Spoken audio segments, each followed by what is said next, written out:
So basically, we've started fluorescent systems 10 years ago with a very strong focus of how do we transfer the whole science of microbiology and soil health for actual applied agronomic solutions for farmers. To a certain degree, it's about saying that transferring the jargon, the scientific jargon, into a farmers-friendly language. That's now 10 years that we are doing this. We also, in this whole journey, we found out that it was very important to have a common base in terms of language and understanding with the farmers. So we have been advising, educating, and then leading those projects. So we make sure that we have an actual alternative in terms of agronomic knowledge for the farmers, because most of universities are not yet providing for this data and this education for the farmers. And as of today, then, as you guys know, we have a strong trend in what they call regenerative agriculture. So we also have a pretty decent portfolio of projects and producers that can offer this kind of product based on very strong agronomic knowledge and capacities.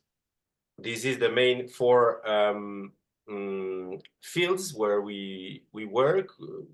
So we have, of course, the soil and the microbes at heart and at the core, but we are capable and skilled and experienced to work with these four main fields that just like are showing what is agriculture in its way.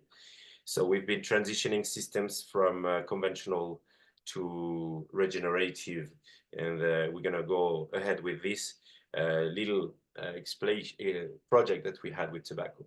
For that, that's the whole kit that we offer, from a soil health perspective, then to a project design necessities, as much as providing the farmers with more autonomy in terms of all the biofertilizers that is needed as a starter to start the transition itself. We talk about microbiologically loaded compost and also compost brewers, design and machinery at any scale, and along with a very, very meaningful agronomic training package that we include in our offer, and then to a later stage offering as well solutions for valuing farm residues to produce beautiful pharmaceutical, medicinal, and cosmetic and fungi for this industry. So starting here, the main thing that we usually engage with farmers is asking them, like, for how many years have you been actually doing this conventional story, and how much money and how much of these NPK, for just to mention that, have you been putting out in your soil? How much money did you actually invested in, well, we could actually say degeneration? This is a very interesting question, because indeed it also this opens the door to the next step, which is like how much money are you now willing to invest in actually regenerating your soils? And here the beauty of it is that it's actually a one shot. When you come in and then you start regenerating soil health, microbes, and then ecosystems, then later stage, the cost of it is, of course, very much lower, because you just have then to care and maintain the system itself, which is structurally opposing to the conventional agriculture, which is then looking at indeed making the farmers dependent, at least in belief, on those products. So that's a starter. Here we've been working with one of the biggest tobacco and cigar producer worldwide. They are producing cigars for themselves, but also for most of the big brands. If some of you are smoking cigars, you may know Romeo and Juliet, and then Partagas, and then every other big brands that are using the service of these people. It's a family business that actually gave a lot of wealth to this family. And then from that on, we have had to start engaging in setting a context from where actually we were actually starting working with them. What were their operation about? So we're talking about actually large-scale tobacco production. These people work they have their own land, but they also have, they work with producers, small producers. And so the owner just like came up and just wanted to start, you know, transitioning the system. It turns out that he had followed the foundation course, which was a very big help for us because we didn't have really to struggle in explaining what is the whole thing about. So it's about, you know, transitioning the fastest as possible and the most organic possible. So we make this actual tobacco regenerative. The starter is what are the principles? Here we have the 5 main here in the bright colors, orange, yellow, and etc.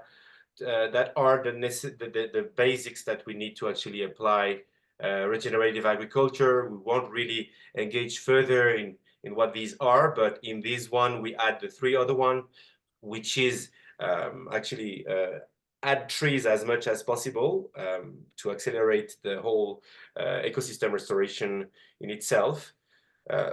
It's like thinking like if Mother Nature is having tree naturally in primary forests, like why aren't we able ourselves to actually reproduce that in productive systems?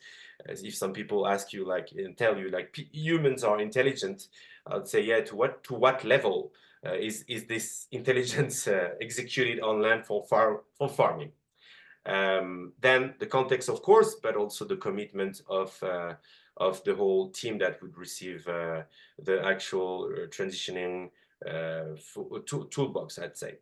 At the heart, of course, it's microbes that play a key role in carbon sequestration. And this is where we have been started. And this is what we're going to show you today. Tobacco in itself has a very long history culturally, actually, here. I mean, tobacco got discovered by the Spaniards when they first came to Peru. And from that whole picture, you see like how surprised they felt. And then later on, it became a whole industry. It's not only cigars, it's also cigarettes. It has a whole context of it, which needs to be understood.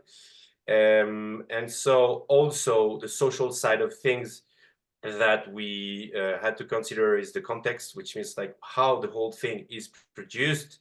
We won't talk about salaries and incomes, but this is a very labor intensive industry, at least in these parts of the world, in Nicaragua. And to start off, we have been structuring the whole project in these main 5 parts that it's a structure that we use so we make sure we have the maximum success in transitioning our systems, because you have no 2 chances to start to transition a system considering the current let's say prejudice that most conventional farmers and mindset has regarding what is called organic and now regenerative. And we're going to try to cover these 5 parts indeed that represent 6 months of work, but in now like somehow 40 minutes left. So the context was indeed we had twice the amount of rain compared to the actual averages. So we have been asked to do some anticipated transplant date. The farm, the whole company had an existing organic regime. This is interesting. We're going to look at it. And we had to compare to organic practices and conventional, of course. And then later on, starting to actually harvest at 60 days. This is the classic for tobacco. Talking about agronomy, this is a real strong cluster we have, because we need to engage in what are the current understanding of the actual farming ways here. So we have worked and observed yields, costs, which is at the heart of any large-scale production, and then cost of fertilizers and cost of phytosanitary, and there we go. So yields, we have observed just a -3% yields, which is statistically somehow not really relevant or meaningful in terms of the actual product that they are finally selling. And here you can look at this picture where we have been assessing and then evaluating with the local agronomists and engineers that what was the actual production on land.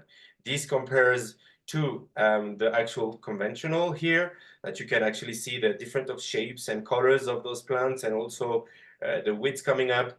We are talking here about a slightly higher yield for these actual quote-unquote conventional practices. I remember the owner entering the field itself with the previous picture here that he mentioned, and he claimed like that was wild to see such a strong tobacco that we've produced. So in terms of how did we do that, of course, the scientific methods is really important. We have measured what we call the useful leaves to harvest, which means the leaves that can be used and later to indeed roll tobacco. It's a minimum of 15 inches. So we've measured the number of those leaves, but also the height of the plant itself. As a result, here in the pink boxes, we can see two data, the height and the number of leaves harvestable. And as you can see, we have been reaching nearly the same amount of leaves that could be harvested at that time. So remember here, we were talking about 60 days harvest, and here the measurements have been done a little before the harvest. Sorry. And there, the second data is the height. You'd see that indeed the total height of those plants were somehow smaller, but yielding a very decent amount at, I would say, equal of what they were producing. And this data is very important because it has a link to the actual first quality of compost that we've been using when we first started this transition project. We will have a look at that later. You will understand how important it is to have an actually good quality compost, which is based on also controlling all the input or resources that you use in your compost. That's going to come later. In terms of fertilization, this is where the heart of the conversation may be with conventional farming, or actually mainstream large-scale farming. We have been able to look at costs, comparing what it costs to us to have very microbiologically loaded compost and then use it at field, whether it would be just like solid forms or drench and then foliar for using the compost extract and complexities. We can see that our costs are very much lower than what you can have either in conventional on the left part of the screen or on organic, quote unquote, regimes. We've been using only natural solutions, bioagents, and of course, microbiology. That's a little bit of a comparative of what the type of product that they've been using.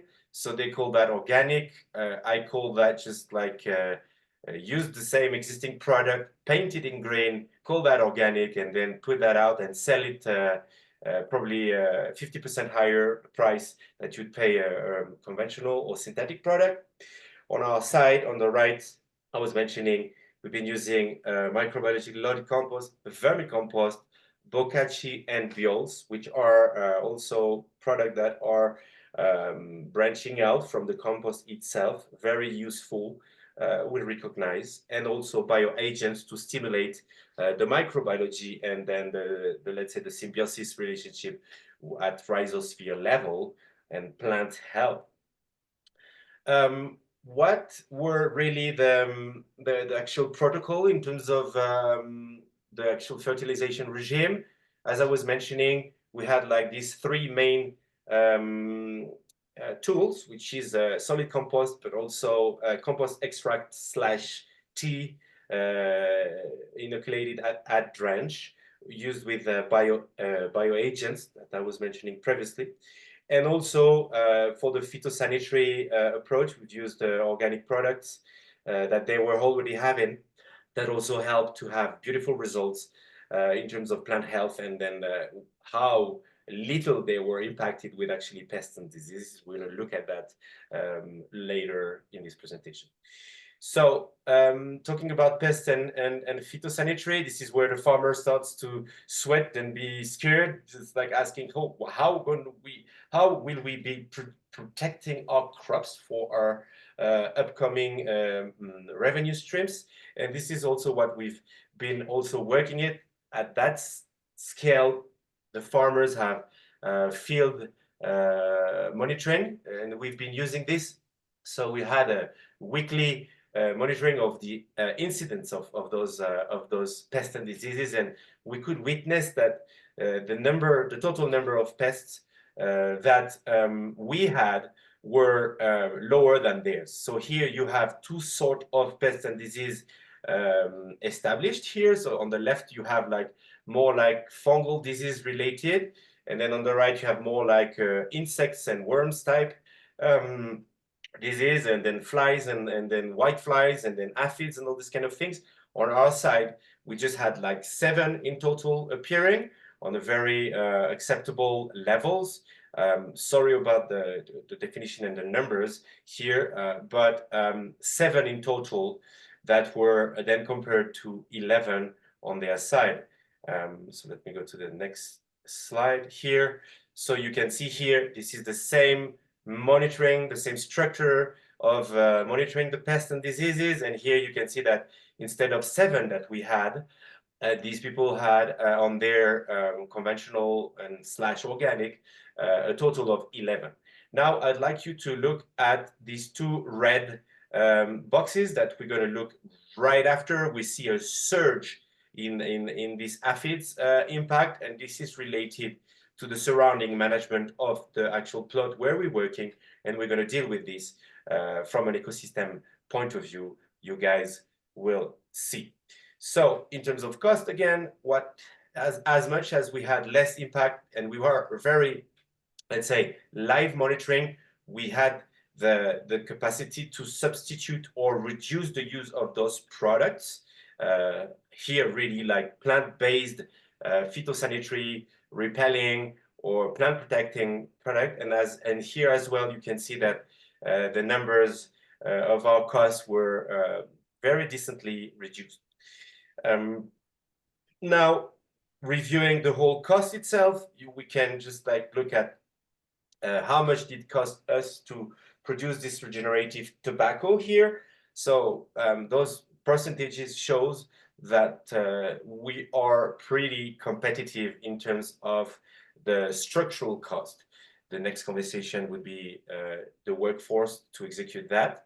And this is where the conversation just like that take its next step, and how do we scale that up, or a topic on which we have also already worked.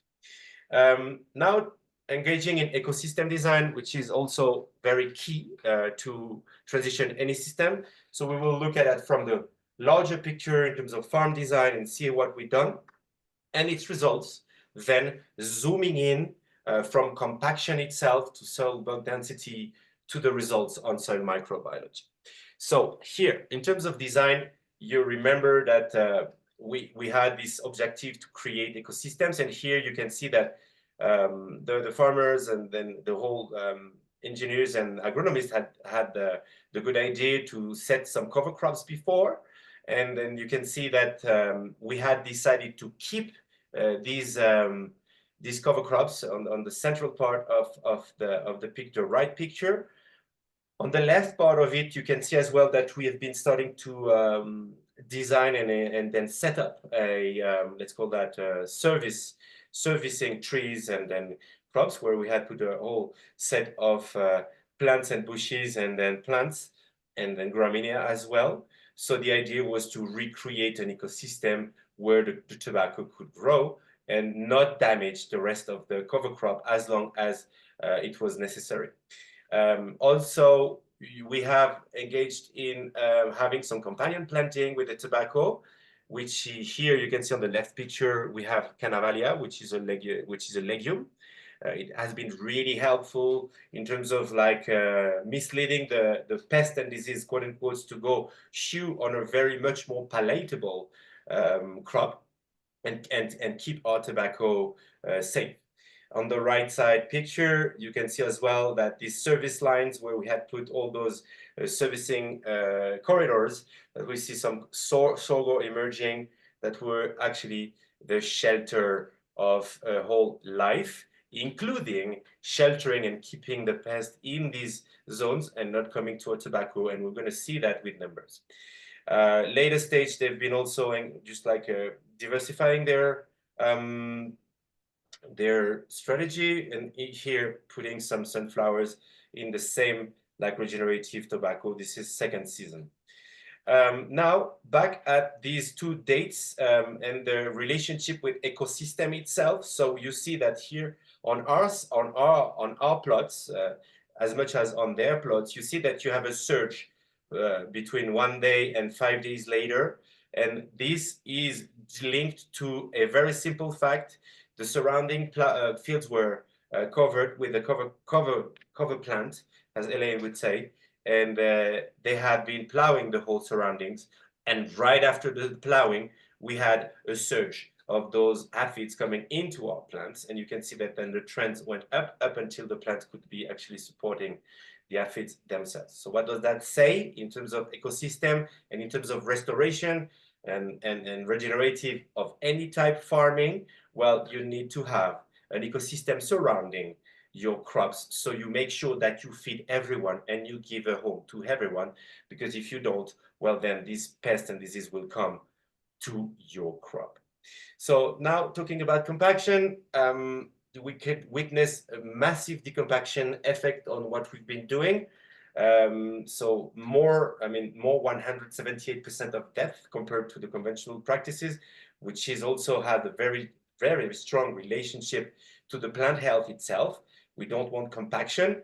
And so we've used this beautiful tool, and we've again applied scientific method to just compare pairs with pairs and make sure we had a very reliable data.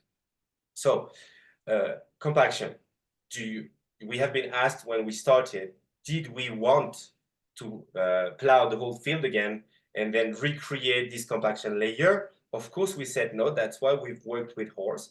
It's very typical in these zones of the world, very light indeed tool to actually just work where we would actually plant our tobacco, and then at a later stage, then just find a way to actually deal with the cover crop itself or the cover plant itself. So you can see on the right at 65 days, right after, right in the time of harvest, what the rhizosphere were looking like. But in terms of numbers, here is the measurements. So you can see, you're comparing the left side of the chart and the right side of the chart, that the depth at which we could see our plants and growing is way deeper than theirs. A little detail here. We're talking about plow pan. This is on the right side of the graph. You see that we're talking about a plow pan at 15 to 25 centimeters, which corresponds indeed at the depth at which most of the plowing devices are indeed working the soil. We usually work between 10 to 30 centimeters depth, and this is what you see happening on the right side of the screen. So at the two depth at which we had the maximum pressure, 150 psi is the maximum compaction at which plants can grow their roots. So we could like proudly say that we have restored the structure in itself. And this is now confirmed by the soil bulk density measurement, where we see here on the left side of the graph the soil bulk density compared to theirs on the right, in less than 20 days, which means less than 1 month. We have been seeing that the whole soil structure were suddenly more aerobic compared to compared to theirs, which is also linked to the return of organic matter, but of course as well microbiology. Coming on to now microbiology. So the idea and the concept and the science and the execution at field tells us the two same things here. We're talking about trophic levels and functional groups that are indeed in symbiosis with the roots themselves, and that have a relationship with the type of biological succession above ground. So for the tobacco, we had a couple. We have found that what were targets were in relationship with the right side of the picture here, and so we came out with those numbers. Don't be scared. I know it's a little bit undigestible, but the one thing I just want to show here is that we've been comparing our fields with the controls that were organic, and then also the actual conventional. So we've measured at 50 days something, which is like a kind of a full growing cycle that also come to the main data that we can really highlight here. So on those three main trophic levels, we are higher, fungal to bacterial ratio, than the predators of those, actually the whole cyclers or nutrient cyclers, we'd say, of those bacteria and fungi, way higher than them, as much as protozoa and nematodes are concerned, which is indeed also a very strong fact that helps us to, quote unquote, correlate the yields and hold the soil health and the ecosystem down to the microbiology. Now talking about nutrients, this is a little interesting part here that we may like to engage, and we can try to look at the, let's say, the nutritional profile of all the solid compost that we have been using at hand. So here, without making it too much of a technical explanation, we can see that depending on what type of lab analysis you're doing, you have different types of results in terms of nutrient available. Guess for what? For plants. So of course this needs to be related with microbiology. We are here looking at saturated paste on the left and plant available mainstream tests that are to a certain degree relating to what is the plant needed at every second. So we will not engage in the methodologies of each of those. The one on the left is water-based analysis, and the other one use some reagents that are more or less strong, which engages us to think, are these reagents corresponding to what actually happens in the soil? We can discuss that, but the point is that these two solid composts have been at the core of the results that we have been finding out. And to a certain degree, this is what the soil nutritional profile are here looking like.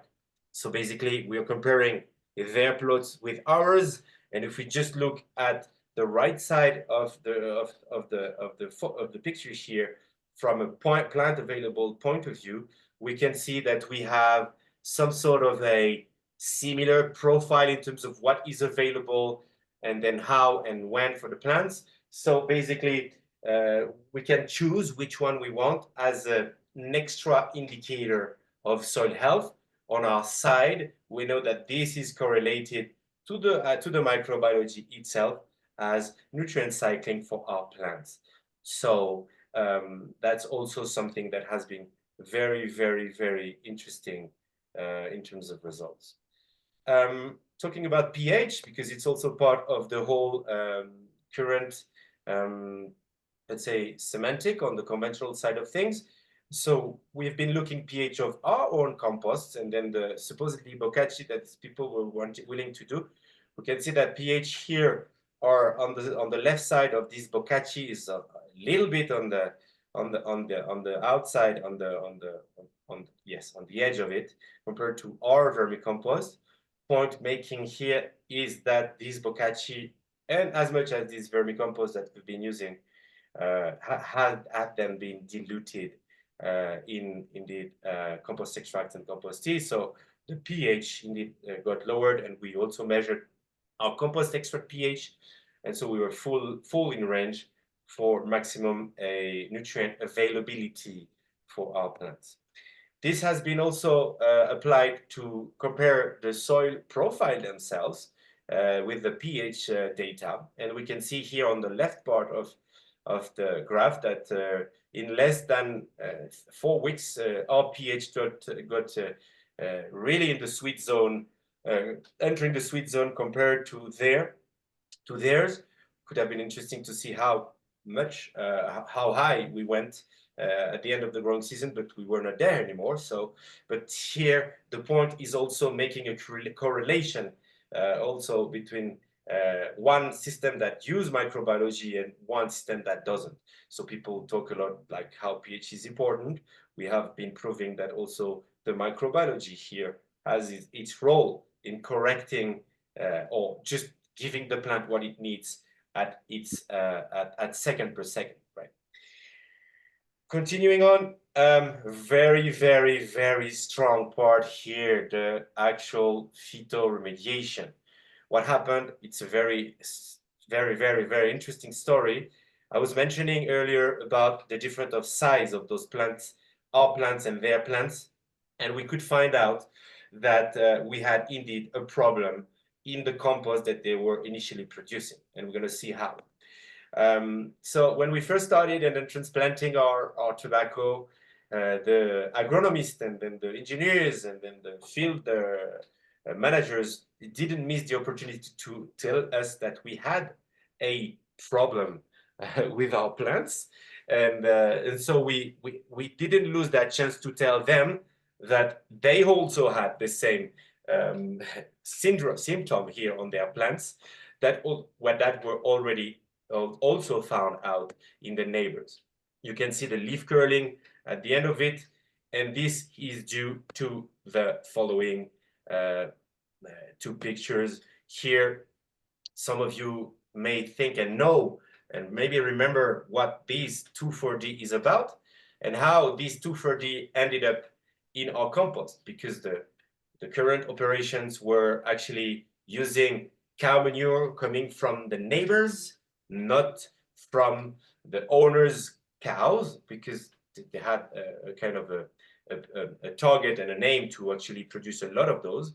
2,4-D is an active compound that you find in Agent Orange, hence the picture on the left. It's a growth inhibitor for large leaves, right? Tobacco being a large leaf, well, we ended up with a tobacco with curly leaves, thing that we have been then using to show them indeed on a side analysis how indeed the current recipe were actually impacting the plants itself. So here you have two main compost recipes plus the bokashi that they've been using a little bit of the current compost that they were using. And on our side, this last picture where we've been using another vermicompost coming from another quality of manure, our plants were having no effect of leaf curling. What does that tell us? It's like, of course, the compost is super important. We could then take it to the next stage and see how much the plant were responding to whatever type of compost that we're using. Here you can see the two biggest lines here where the plants are the biggest are two types of vermicompost. That one was commercial that's called like the second line on the right, and on the left here ours that we've been using, and then comparing to the current type of compost. It was crucial to engage in this type of conversation to just then later at a later stage be able to phytoremediate our plants, which is like what it was looking like after 15 days. I would say that was a very challenging moment. We've been a little stressed about that, but we're so happy that could say that the compost quality, the microbiology in it, indeed also had a phytoremediation effect. It doesn't mean that it got rid of the 2,4-D, but at least it actually enabled to have very healthy plants. So from that on, we could enjoy that results, which is like 65 days after transplant, just right before harvest. Indeed, very, very happy to just highlight that fact that microbiology is linked to plant health. So the last part of it is how did we transfer the tools? And here we're going to talk about compost. That was the previous topics that we actually could actually work in. And then we're going to look at compost tea and the team themselves.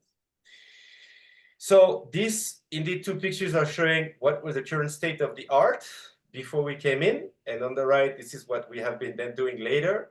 It looks like we've been kind of structuring and then making the operation tighter and then cleaner and more controlled. The right picture here is also adjusted with the recipe itself because we couldn't use anymore this cow manure that was uncertain in terms of its quality and its indeed presence of 2,4-D. We could then, to a later stage, indeed, take it to the broader, bigger level. To a certain degree here, we can say we're proud. This is the third machine we got our clients to, the third or the fourth machine that we got our clients to buy, so they can indeed later produce something that is actually called high quality and high level. So for that, we've also been indeed designing a whole new compost place for them that would just be able to receive the machinery themselves. We've been applying like standards of large-scale compost operations that just look at slopes, that looks at water drainage, that looks at buffer zones, and then all the 9 years of it, access to water, and then like storing for compost, and then storing of resources, so we could actually pretend to have a large-scale compost production from high quality. And we are very, very, very happy that these people could take that on and produce how much of compost they could. Making a point here, tobacco is a crop that also produces residues, a lot of residues. So indeed, using these residues then to upvalue that and bring it back in these people's supply chain, so they could actually produce microbiologically loaded compost or biocomplete compost, as Elaine said. In terms of compost tea brewer, we have also set up, we could set up a very, very interesting machine that was like set up here on a trailer. Why? Because we wanted to have these people just have the compost teas and compost extract the closest to their crops, and so with the help of these two geniuses in the workshop, we could recreate this beautiful machine that has, of course, aeration in it, but also water recirculation, and with some filtering devices, and also then out of it a tap that could actually speed up the transfer of the liquid in their backpack sprayers that is being used either for drench or for actually foliar extracts. So later, and probably the most important part of all that, is the team themselves that would receive the actual new, let's say, work frame or methodologies and knowledge. We make a very important point here in profiling the actual people that will receive this new, this evolved way of farm management and agronomic management. A very interesting, very interesting part on that one. That's the first time that we had to fire people. And I let you guess which of these people have been fired. There's nothing to see with the clothes they are wearing, but it's kind of correlated in a way. So indeed here, working with plant health engineers, and then production managers locally, and also in region, because in these zones of the world you talk about region. So that's kind of the result, the final result. We have then been happy to review the whole 5 parts that were initially being screened. In terms of the agronomical part of it, we can check yields, fertilizers cost, phytosanitary cost, and the pest incidence, for which we have very, very meaningful results, either lower cost and same yields in terms of productivity, productivity, and then yes, productivity. We can say very competitive so far. On the ecosystem side of things, we're important to review that, okay, farm design and integrated pest management is a key, as much as their consequences on compactation and then soil density, as much as the soil microbiology itself. So here we have been also ticking these boxes, and then can easily reproduce this at any scale. The third part of nutrition, it's also speaking about what tools do we have to make sure that we are giving the plants to a certain degree what they need during the transition period. Here we say that we wouldn't dare saying that you can transition the system entirely from day 1 to day 2. We need to pay attention to our plants and their nutritional needs when we do the transition itself. And then here talking about the actual phytotoxicity remediation that the microbes actually perform for us. And finally, looking at the tool transfers, which is part of the whole toolbox that we give. It's about making sure that the compost is well done. You have a lot of industries that have a lot of residues and that are not really applying state-of-the-art operational steps and monitoring in terms of the way we do compost, but also in terms of how much microbiology you have in this beautiful humus-like, made by humans type of solid input, compost. Also, as much as finding or offering a decent tool for actual producing, for the farmers to produce the actual liquid, biostimulating liquids that they need to engage in the transition process. And finally, super important, how we're able to transfer the knowledge to the local teams. Here, you always have the uncertainty to think whether or not the team that receives the skills will stay in the business or in this company that actually were producing. We're eager to transition their systems, right? So basically, this is the whole structure and results that we have been using.